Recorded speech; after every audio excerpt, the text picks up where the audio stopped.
Hi you guys, Ella here in her really cute little Disney princess pajamas. I'm dying over them. Hello friends, welcome back to my channel. Today I'm going to be talking about something I'm really passionate about, breastfeeding. August is actually Breastfeeding Awareness Month, and so I thought it'd be fun to sit down and do a little video about my experience breastfeeding and just some tips and things that worked for us. Huh, Ella? I don't know how much you can contribute, but you like to breastfeed. August also marks coming up on 1 full year of breastfeeding Ella. Yes, Ella is 1 next week. I can't even believe it. Do you want to go play? I am a huge advocate for breastfeeding for several reasons. First off, there's just really nothing that can completely replace it. It is an amazing, amazing thing. Our bodies are so incredible, you guys. It truly is liquid gold, as they say. Just do some research on it. It's pretty incredible what the body does and what the milk can do. It's awesome. There's also huge financial benefits from breastfeeding. Not only do you not have to pay for formula, but you also, if you breastfeed, studies have shown that your child is less likely to go to the hospital, so you cut down on those payments. And anyway, it's awesome. Do some research into it. Another huge benefit to breastfeeding is just the amazing bond that you have with your child. It really is amazing. I can't really find a better word to describe it than that. It's just really unique, and it builds this amazing trust between mother and child. And I get emotional thinking about like having to stop doing it, which is really funny because in the beginning stages of breastfeeding, I would cry when I had to breastfeed again because I didn't want to do it. So if you're like that, if you're having that kind of experience, hopefully something I say in this video will help you to push through that beginning stage that can be quite challenging for some of us, and you can have a really awesome, successful breastfeeding experience. If you are currently breastfeeding or you want to make the goal to breastfeed, hopefully you can glean something from this. Sorry, Ella's in here making cute little sounds and playing with her toys. We are in her nursery. Where was I? Yes. Hopefully you can learn something from me and my experience. I remember when I was first learning to breastfeed, I was really stressed out. It was really overwhelming. You know, that's the thing about breastfeeding is I think a lot of us think, oh, it's natural, right? It's a very natural thing. We're just going to know how to do it. Our babies are going to know how to do it. But the reality is even though there are things that are instinctual, it's something that you need to learn. For example, a baby's born and they instinctually know how to suck. That's just something they know how to do. But they don't know how to breastfeed. You need to learn how to do that. I'm going to break this down into like 3 general tips. And the first one is education. Like I was saying, it's just not something you're going to know how to do. It's not something your child's just going to know how to do. Whenever you don't know how to do something, what do? We learn how to do it. We either take a class or we have some kind of teacher. Yeah, Ella agrees. So I urge you to take a breastfeeding class. There are so many resources today. You can go take them at your hospital, usually provides them, community centers. You can actually pay to meet with a lactation consultant. That's what I did. I found an amazing lactation consultant here in Utah, and you can even take some of these classes online. The lactation consultant I used was Lindsay Shipley from Lactation Link. She's awesome, and she actually provides some of her courses online. So if you're remote or you don't have time to drive somewhere, you can still get this education online. It's just so important that you have that foundation before you start breastfeeding. It's going to hopefully and potentially bypass any issues you have after. I'm really glad that I took that class. I feel like I knew so much going into it and had a lot of questions answered that I wouldn't have had if I didn't take the class. The next big tip is support. And this is honestly, like, I would probably say the most important thing if you're going to have a successful breastfeeding experience. You need to have a support system in place. Now that can be friends, your mom, someone who understands your goals, your needs. I would say you should have someone who's breastfed before. I don't think that's necessarily necessary, but it's so helpful to have that feedback and that advice. But also in terms of support, I highly recommend you utilize a lactation consultant. So I actually had Lindsay, my lactation consultant, come to my house and help me. You know, I had taken the classes and I'd done all these things, but it's just a really stressful time.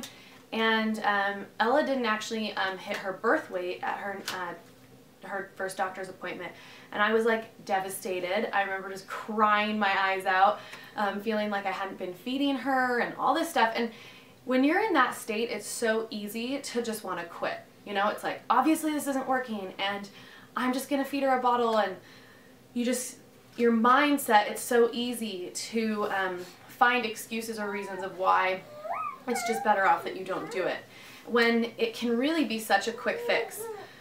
If you have, my pediatrician was really supportive, which I think was great in regards to me breastfeeding. You know, she didn't try to push a bottle on me because she knew, you know, she knew I wanted to feed Ella this way and get the benefits of that, and she totally agreed and supported me. So with her help and the lactation consultant, it only took one visit. You know, I wasn't really holding her the best way I could, and that was seriously, that was such an easy fix. Sometimes your baby could have a tongue tie, or there's a little things that can be corrected quite easily. So don't give up at the first sign of an issue, because it could really be manageable. Some of the best advice I got in the beginning was from my sister. She was like, just make it 6 weeks. And I don't think there's necessarily a magic number, but the idea was like, at a certain point, you will have gotten the hang of it and you'll see the progress, and that's so motivating. I remember in the beginning I was just so obsessed with trying to like nail down this latch, and I was stressed out. I literally spent all day just like Googling and reading the internet, and that's one reason why I want to put this video out here to encourage you or give you hopefully some kind of advice that might work for you in whatever situation you're in. Take it day by day. I know it's so overwhelming. Don't be overwhelmed. Like, have that support system. I was texting my sister, my friends, my mom, my lactation consultant, as well as talking to my pediatrician, and I know for a fact, 100%, I would not have continued breastfeeding if I didn't have that support system by my side, encouraging me and helping me achieve that goal. And you know, Ella had a really tiny mouth. It took us a while to get the latch down.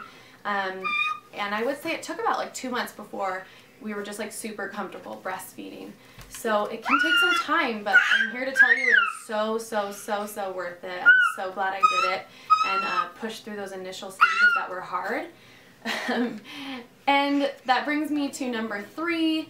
My next tip is tools. You need to have the proper tools.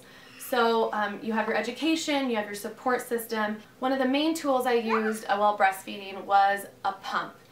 Every single person who breastfeeds should have a pump, okay?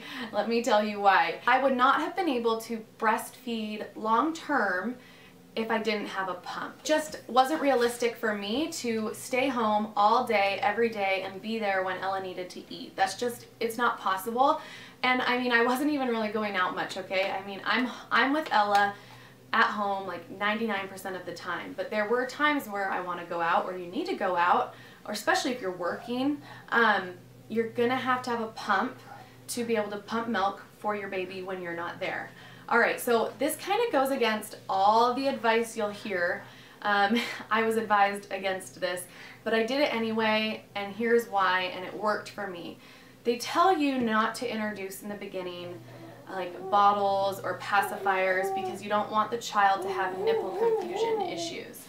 I totally understand that, but I definitely introduced bottles and pacifiers as well as breastfeeding in the beginning, and here's why. I never wanted her to ever prefer one over the other. You hear about these babies who refuse to take a bottle, and I knew I could not be in that situation. I could not be in that situation. So I went back and forth quite a bit, mostly breastfeeding obviously, because in the beginning it's so important that you're doing that to really establish that latch and just to teach them how to do it. But there was times where I was so sore and just so over it, I would pump and give Ella a bottle just to give myself the break. If you don't take care of yourself, you're not going to be able to maintain it. So I do suggest doing that occasionally if you need to. I didn't do a nipple shield. Lots of people find that to be helpful, but I didn't want to become dependent on that. I just really wanted to get to a place where I could just breastfeed her.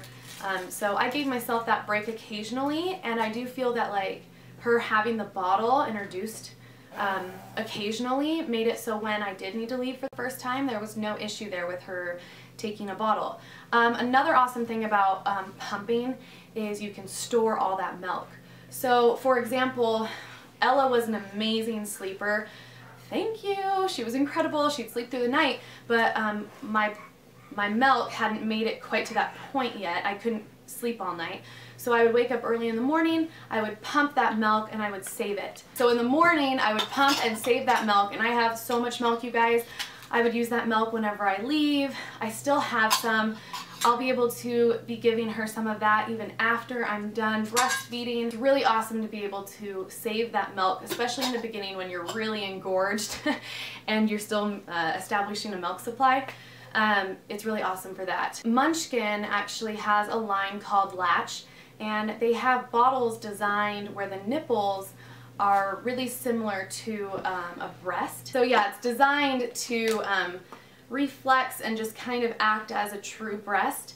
So if you're worried about nipple confusion, this is a really awesome tool to utilize, and it just kind of helps that transition or that back and forth between breast and bottle. Their entire line is really awesome, and they have a lot of different tools that will help you reach your long-term breastfeeding goals, so I'll link that below. Another big reason why I think every person who breastfeeds should have a breast pump is because it really helps you maintain your milk supply.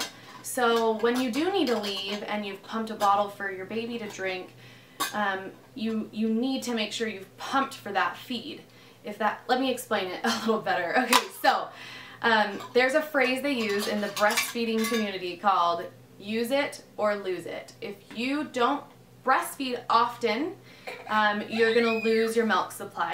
If you're not breastfeeding often, you're telling your body you don't need that milk. So anytime I would leave and Ella would get a bottle, I would always make sure I pumped for that missed feed. You never want your I don't know what words to use, boobs, breasts. You don't ever want your breast to be off schedule is kind of how I look at it. You know, a lot of people will claim that they didn't have enough milk supply. It's actually incredibly rare to not produce enough milk for your baby. What happens is I don't think people realize how vital this use it or lose it is. If you leave and you give your daughter a bottle and you don't pump for that, one time of missing can dramatically reduce your milk supply, and you have to take the time to build it back up. And that's the beauty of it. If you have gotten to a place where you feel like your milk supply is low, you can build it back up.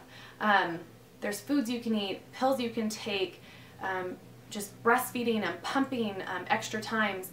I would always pump every night before I went to bed, just to keep my milk supply up and to have a little bit more milk for her. That was something that was really important to me. I wanted to make sure I had a strong milk supply for her, and I know it's because of these things I was really diligent about that I was able to do that. So don't fall into that idea. A lot of people will try and tell you why they couldn't breastfeed or like why you don't need to be breastfeeding. It takes a lot of work to breastfeed. I'll just say it like that. And you can do it. Very rarely are there reasons why you can't. So if it's a goal you have, don't let others kind of plant those seeds in your head or discourage you. Talk to a lactation consultant, talk to your pediatrician. They will totally help you and let you know what is achievable or not for you. So those are kind of my 3 big general tips: education, support, proper tools. Honestly, I so remember what it felt like. If you guys need an extra person in your support system, I'm obviously not a lactation consultant, but send me a message. I'll give you my phone number. We can chat. I'd love to help you out. Again, I'm so happy I pushed through the rough beginning, and if you're having that, I feel for you. Reach out to me. I'd love to help you. Anything I mentioned, I will link below in this video. And if you guys like videos like this, I'd be happy to do some more. I know I got a lot of feedback on natural, unmedicated childbirth tips, so I can put something like that together if you're interested. Let me know. I'd love to kind of share a first-time mom's first year with you. I put all this information together in a blog post. I'll link that below so you guys can check it out. Thanks for listening to this long video and for putting up with Ella in the background. But if you're watching this, you're a mom, so you probably understand. All right, I'll talk to you next time. Bye, guys.